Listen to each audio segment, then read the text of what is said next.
welcome to MS Craftshop and the third day of a week-long marathon of card tutorials. Today we will make the invitation card. The most beautiful thing about this invitation card is that it can be sent to everybody, your friend or family member. It can be sent to anybody regardless of sex or age and for any occasion. Nowadays we all are busy and rushed, so each moment of our life is worth celebrating. Nothing is better than a friendly chat and relaxing time, accompanied by a good cup of coffee and a piece of your favorite cake with somebody you like. Stop for a while, take a deep breath, and enjoy your life.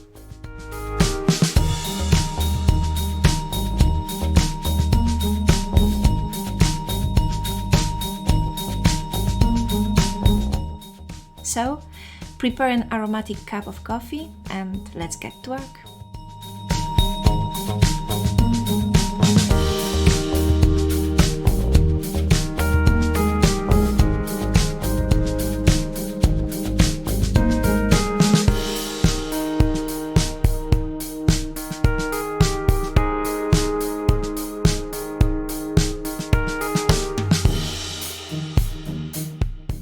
In the beginning, I was planning to make a slightly different project. However, I changed my mind, so please focus only on what is shown.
project for day 3 is done. I hope you like it. Please let me know in the comments and see you tomorrow.